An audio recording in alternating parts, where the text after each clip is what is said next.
आज के इस खास विश्लेषण में हम सीधे एक बहुत ही शानदार और गहरी कविता में उतरने वाले हैं। हम बात कर रहे हैं ए.के. रामानुजन की मशहूर कविता टाइम एंड टाइम अगेन की।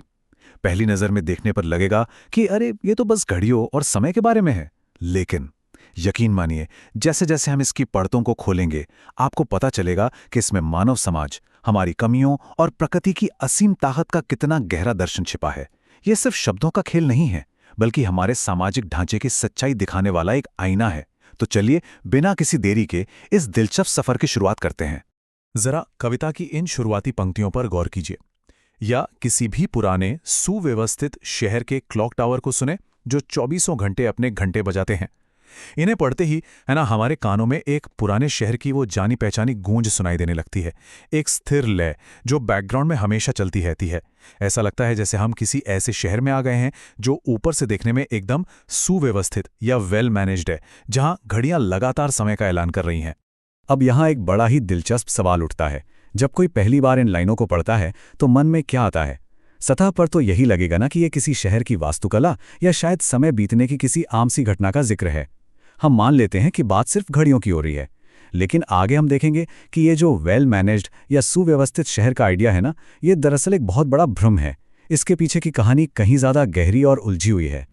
आगे बढ़ने से पहले थोड़ा ए.के. रामानुजन जी का परिचय जान लेते हैं। ए.के. रामानुजन, जिनका जीवन काल 1929 से लेकर 93 तक रहा, वो भारत के सबसे बेहतरीन अंग्रेजी कवियों में गिने जाते हैं। यही नहीं, प्राचीन तमिल कविताओं का आधुनिक अंग्रेजी में अनुवाद करने में उनका कोई सानी नहीं था। शब्दों के साथ उनका जो तालमेल था वो वाकई बेमिसाल था। वो मानो दो बिल्कुल अलग दुनियाओं और भाषाओं के बीच एक मजबूत पुल का काम करते थे। और सबसे खास बात यह है कि वो सिर्फ एक कवि नहीं थे, वो शिकागो विश्वविद्यालय में भाषा विज्ञान यानी लिंग्विस्टिक्स के प्रोफेसर थे। दक्षिण भारतीय भाषाओं और संस्कृति की उन्हें बहुत गहरी समझ थी। साथ ही मानव विज्ञान और लोक कथाओं में उनकी खासी दिलचस्पी थी। अब आप सोच रहे होंगे कि ये सब जानना क्यों जरूरी है। वो इसलिए क्योंकि एक भाषाविद और मानव विज्ञानी होने के नाते ही उनकी कविताओं में इतनी गहराई आ पाई। वो समाज और लोगों की मान्यताओं को एक वैज्ञानिक की नज़र से देखते थे और फिर उसे एक कवि के दिल से कागज पर उतार देते थे। चलिए अब बात करते हैं असंगत घड़ियों के बारे में। कविता में एक बड़ी ही अजीब और सनकी सी तस्वीर पेश की गई है। एक ऐसा शहर जो खुद को बहुत सुव्यवस्थित कहता है, लेकिन वहां के क्लॉक टावर एक दूसरे से बिल्कुल अलग समय पर बजते हैं। कोई घड़ी थोड़ी भारी आवाज करती है तो कोई थोड़ी हल्की। हर आधे घंटे में एक अलग ही शोर सुनाई देता है। वो कभी भी एक साथ एक ही समय पर नहीं बजते। और सच कहूं तो यही असमानता इस पूरी कविता की जान है। तो इस कविता के शीर्षक टाइम एंड टाइम अगेन का असली मतलब कब समझ में आता है? ये तब समझ आता है जब अलग अलग घड़ियों की गोंग की आवाजें एक के बाद एक बार बार गूंजती हैं। टाइम एंड टाइम अगेन का मतलब सिर्फ बार बार होना नहीं है, बल्कि ये उन अलग अलग समयों को भी दिखाता है जो एक ही शहर में एक साथ मौजूद हैं, लेकिन कभी एक दूसरे से मेल नहीं खाते। और ये जो तालमेल की कमी है ना, ये सिर्फ मशीनी नहीं है, ये किसी और ही तरफ इशारा कर रही है। आइए अब इस अंतर के तंत्र को समझते हैं।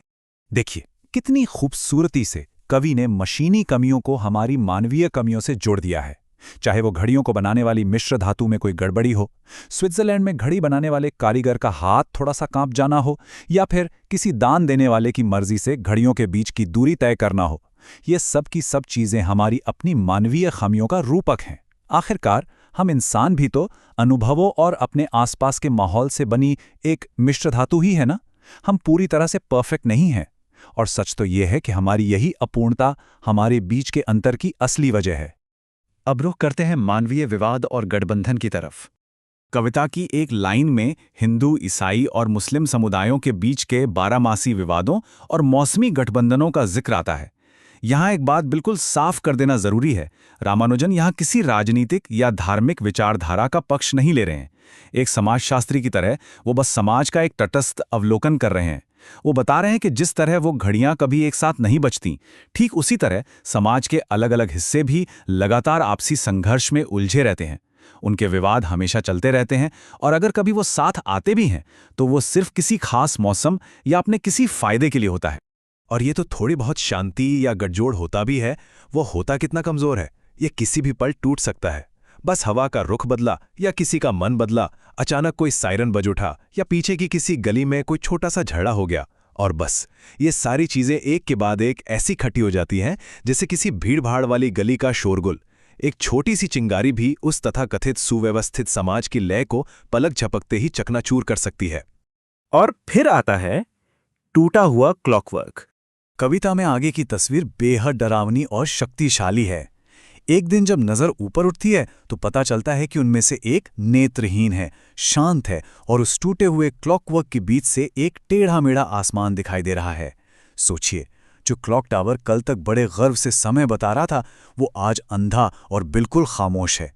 उसकी मशीनरी तहस-नहस हो चुकी है और उस मलबे के बीच से अब सिर्फ खाली आसमान झांक रहा है। ये उन बेसुरी आवाज़ों का अंत तो है, लेकिन शांति से नहीं बल्कि एक खौफनाक विनाश से।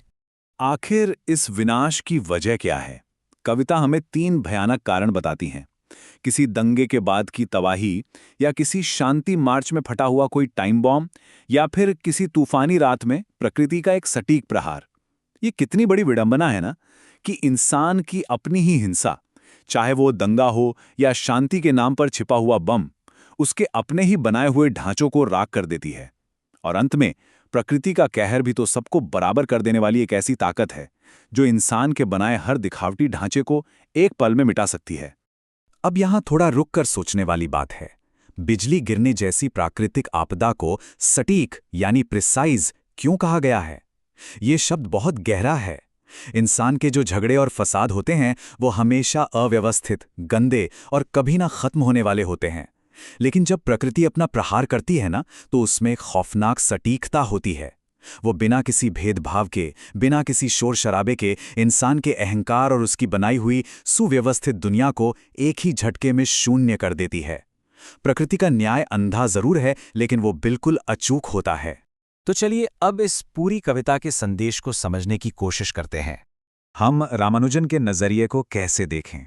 क्या वो समाज के इस सांप्रदायिक और सामाजिक असंतुलन की आलोचनात्मक निंदा कर रहे हैं, या फिर ये एक असहाय स्वीकृति है कि भाई इंसान तो मूल रूप से ऐसा ही है और इसे बदला नहीं जा सकता? या क्या ये एक उदास विलाप है, एक दुख भरी पुकार, ये देखकर कि हम अपनी ही कमियों की वजह से खुद को कैसे खत्म कर रहे हैं?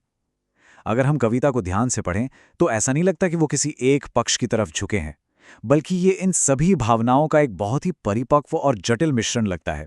और अंत में एक सवाल जो हमें खुद से पूछना चाहिए, क्या कवि का ये नजरिया वास्तव में एक आम इंसान की उस भावना को नहीं दर्शाता जब वो मानवीय हिंसा की निरर्थकता और प्रकृति की असीम ताकत के सामने खुद को बिल्कुल बेबस महसूस करता है? ये कविता हमें बहुत गहराई से याद दिलाती है कि हमारे बनाए गए सिस्टम, हमारा अहंकार और हमारे आपसी विवाद कितने नाजुक हैं। ये एक ऐसा विचार है जो इस चर्चा के खत्म होने के बाद भी आपके मन में गूंजता रहेगा। आज के इस विश्लेषण में शामिल होने के लिए बहुत बहुत शुक्रिया, और हमेशा याद रखिएगा, असली ज्ञान अक्सर सतह के ठीक नीचे छिपा होता है।